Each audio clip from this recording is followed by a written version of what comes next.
Hey, what's up, lightboltjoe here. Today we're going to discuss the 2009 comedy, adventure, action, musical film, Alvin and the Chipmunks, The Squeakquel. So this is quick, again, hour and a half long.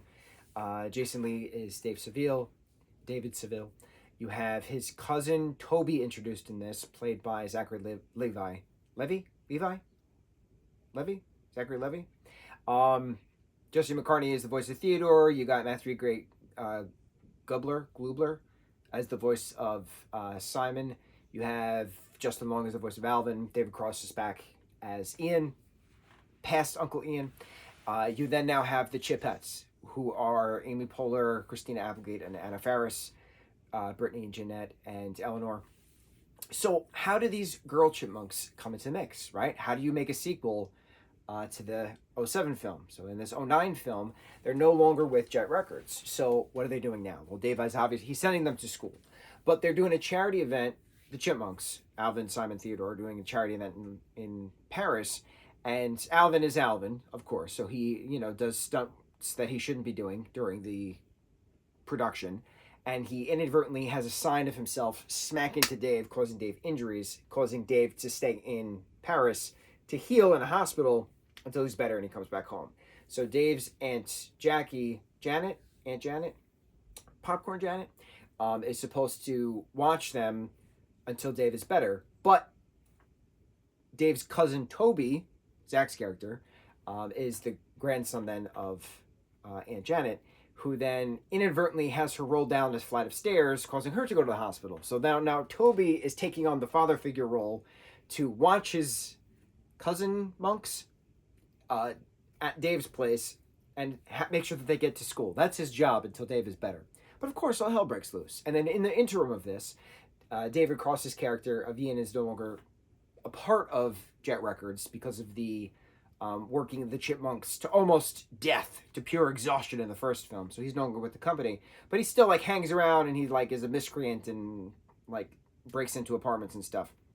The Chipettes FedEx themselves to Jet Records to try to woo Ian to have him sign them, thinking that he still works for them for Jet, but he doesn't, to then be the competing group.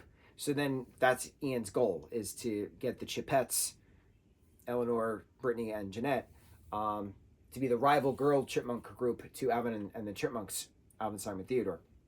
So there's, of course, high school shenanigans, and the kids being in high school is just so entertaining because why would they be in high school? They're not teenage chipmunks. They are always referenced as kids. They're just kids. They're just kids. So when they're saying they're just kids, they're just kids, they're just kids, and in the first film they're playing with all, kid toys, quote unquote, you're assuming that if they're going to school, they're going to elementary school. But no, they go to high school, which I like so much more because it brings a different sense of bullying and standing up for yourself and defending your brothers and playing pranks and things, right? So I really like that. I like that difference. I thought it was neat when the assumption was that they're elementary school kids, but they're high school kids, different type of kid. So it's still cool. So having the music competition at the end, Chipettes versus Chipmunks, shenanigans ensue. How do you defeat Ian? How do you get everybody to work together? And then the six of them all together debuting, their version of We Are Family. And any film that ends with a We Are Family rendition is just so iconic and it's just so awesome. It just brings me awesome nostalgia feelings in regards to watching Birdcage a billion times, because that's how Birdcage ends, with everybody dressed in drag going through the club to avoid, the reporters and stuff, singing We Are Family. And it's just a wonderful we not me moment. I loved it. I love that the two groups came together at the end of this. I like that Dave came back from Paris on crutches. I like that Zach's character of Toby was singing to his crush for a mere second because he has an incredible voice and he was intentionally singing bad in this, which was entertaining. But it's just a fun franchise. I've noticed there's 4 films in this particular live action series. 2 out of 4 so far I'm thoroughly enjoying. And then there's this one leading up to Christmas. And we don't have actual Christmas Day, but then we have snapshot pictures in the end credits of them at Christmas under the tree with Aunt Jackie, with the popcorn, with gifts. So it's another Christmas film. Merry Christmas to all. It's a fun franchise. It's not supposed to be, Oscar award-winning stuff. It's just fun. It's fluff.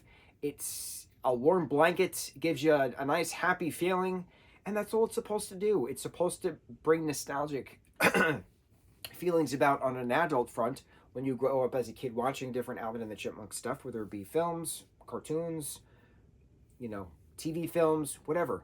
And then here you are now watching it later. And then if you have kids, maybe you'll pass it on to them and it becomes a family thing. That's what's cool about a franchise, is that it can be multi-generational.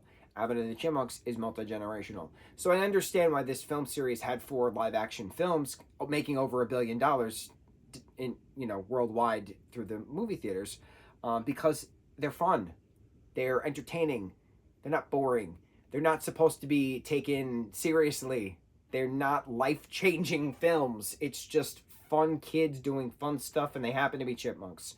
Alvin and the Chipmunks, the Squeakquel, awesome film. On to the next review. Mucho mahalo.